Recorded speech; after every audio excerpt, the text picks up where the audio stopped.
today I'm going to show you how to make croissant like a pro.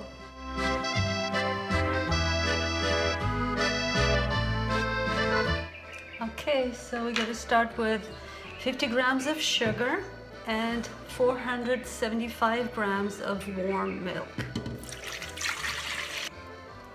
I'll mix it a little bit. All right. Then we're going to need 2 teaspoons of dry yeast. Okay, we're going to let it rest for a little bit. Now the yeast has been activated, so it's looking good.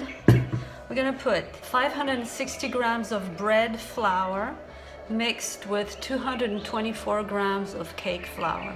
If you don't have that, it's okay, use all-purpose, 784 grams of all-purpose flour. It'll work. And of course, we're going to need some salt. We're going to need 10 grams of salt. Mix it in a bit. Okay, we're going to dump all that in. I use the mixer because it's a lot easier, a lot faster, but you can use your hand like if you were making just bread.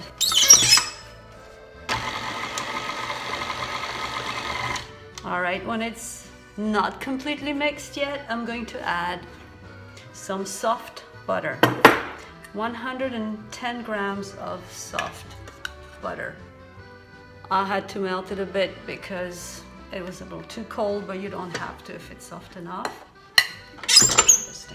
Now usually I make the dough in the afternoon and I let it rise overnight and I bake it in the morning. So let's mix that till it all blends in.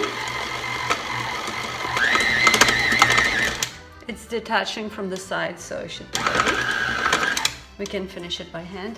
Now, the reason why we're using bread flour and cake flour together is because the bread flour has more gluten, more protein, so it'll help it make it rise, and the cake flour will give it the flakiness. But if you don't have any of those, it doesn't matter, it'll work anyway, and the taste will be the same.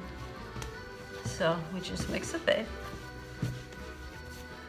and then we're gonna let it rest in the fridge. I'm gonna give it a square shape because we're gonna need to fold it with butter.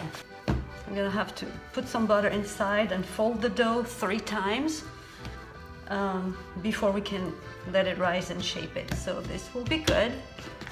And we're gonna wrap it well. Well, it's not gonna rise much at the beginning, but later on you'll see how much it will rise. And we're gonna let this rest and rise. Okay, it's been about 45 minutes now and the dough is ready to stretch. I'm gonna show you that it has risen. Look at that, it's ready, it's soft. Now, what we have to do is put 400 grams of butter in that dough. So what I usually do, because we're gonna roll it in a rectangular shape, put half the butter in half of the dough and then fold it back. We want the butter to be at the same consistency as the dough, otherwise if it's too soft it's going to squeeze out. If it's too hard, we won't be able to spread it evenly within the dough because we have to fold it. So if your butter is a little bit cold, mine is not because I let it out. I took it out early this morning. But if it is, you can just, with a rolling pin between 2 sheets of plastic wrap, you can just give it a rectangular shape. It doesn't have to be perfect, of course, because it'll be folded in over and over again, but I like it to be almost perfect. So for now, I'll just leave it like that. I'm going to see how much more I need to spread it. So let's roll that dough, take the butter away. Oh, it is nice and soft, it's beautiful. So we want to make a rectangle. To have nice corners, tip the end of the rolling pin and you just push it and you have a square. Okay, it's a little sticky. Then we'll have to leave it in the fridge so that the butter doesn't get too soft. All right, let's do it this way. It'll be a lot easier. I just want to make sure you see everything. All right, how's that butter? I think it's about the right size. Nothing has to be perfect. So let's put that butter like this on half of the dough. I'm just going to add some where it's missing. Spread it a bit. So it doesn't, you don't want it runny, but you don't want it too hard either. All right, so let's close it like this. And you can just push on the edges so that it seals it a bit and the butter won't go out. Okay, so now what we're going to do is give it the first turn.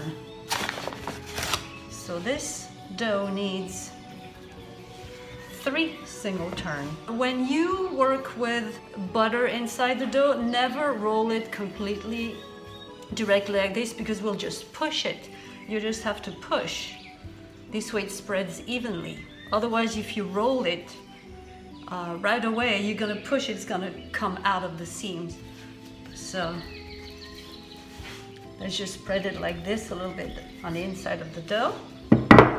And then you can safely roll the dough. Okay.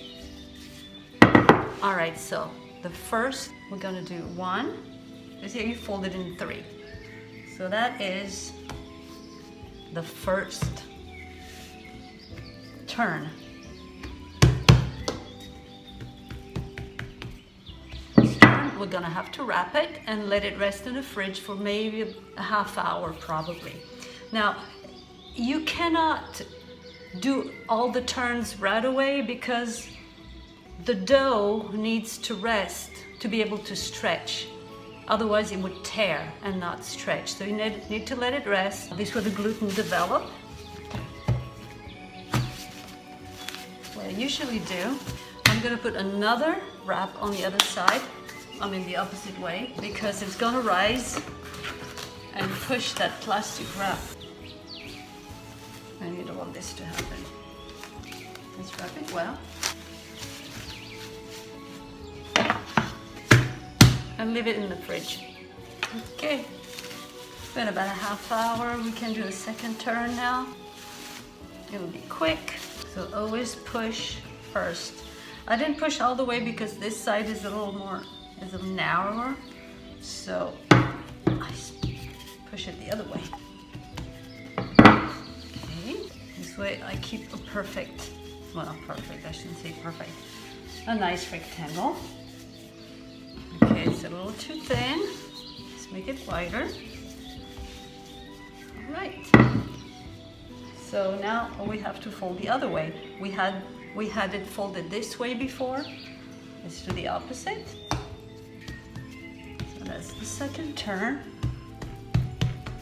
And let's put this back in the fridge for another half hour or whatever. Okay, third and last turn for the day.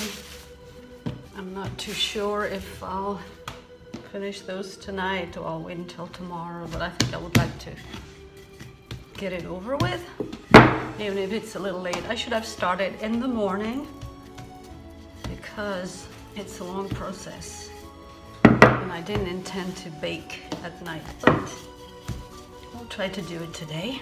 So the dough is very stretchy. I should have let it rest a little bit more, but it's just to make it a little bit faster.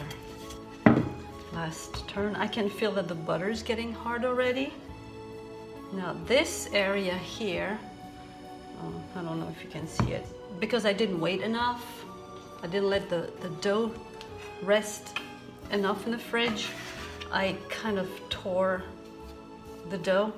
It was not stretchy enough, but that's no problem. It'll be inside. And if anything happens, you just add a bit more flour and it'll be okay. All right, so this will go back in the fridge for a little bit. And when it starts rising, since I want to bake it tonight, if I don't want to bake it tonight, I just leave it in the fridge, wrap it well, put some plastic bags and tie it, because it will really rise so much. It'll be like a balloon. But since I'm going to do it today, I'm going to put it a little bit in the fridge for the butter to stay cold enough. And then I'll take it out when I see that it's rising. I will take it out until it rises completely and I can finally shape them. All right. So, back in the fridge. Here we are. See how it is? It's ready now. I think I started at 2 o'clock. It's about 6 o'clock now. So it's been 4 hours.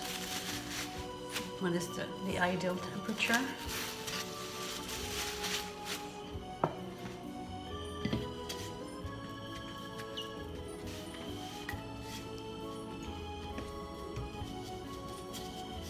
I'm not going to make it flat, all of it, just half of it, because it's going to be too big for the table.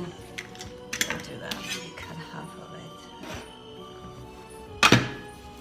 Okay. Put this back. All right. Butter's a little too soft because I left it out so it would rise faster. So I'm gonna start this right now with a little flour so it doesn't stick to my pin. We need to make a very long rectangle. Okay, let's cut them now.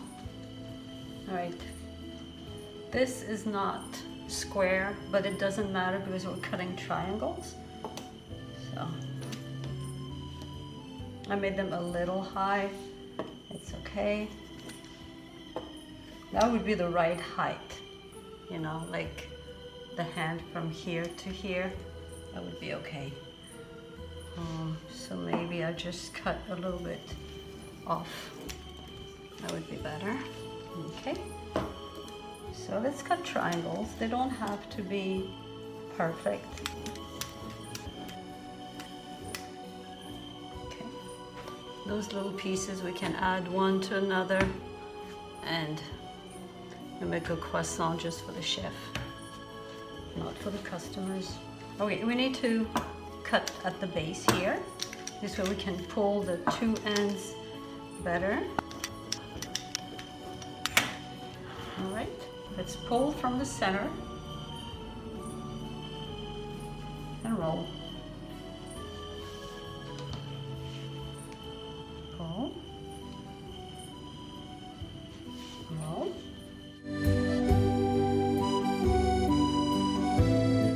Okay, I'm not gonna pull to the point where the two other ends will go out. No, just stop them just before if you cut too much like I did.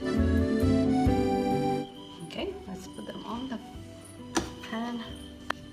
So when you put them on the pan, you want to make sure that the small point will be the one inside. And we just fold the two ends and stick them together. So the thin point is here. You can leave it under because as it rises, it will come up. All right, put it like this maybe. So same thing here. The point, the little point is in. Stick them together. Okay.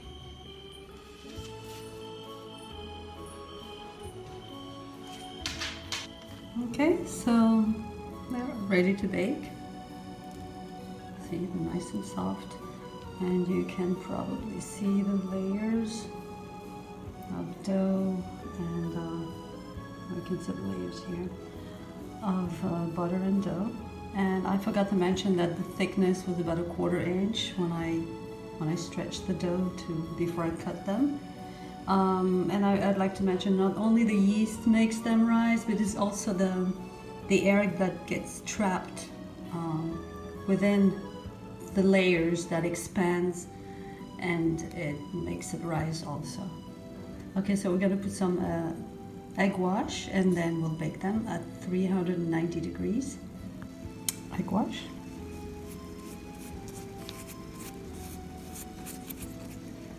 Now that they have the right size and they're starting to get a little bit gold on top, I'm going to reduce the heat, the temperature to 375, 380. Ready for tomorrow.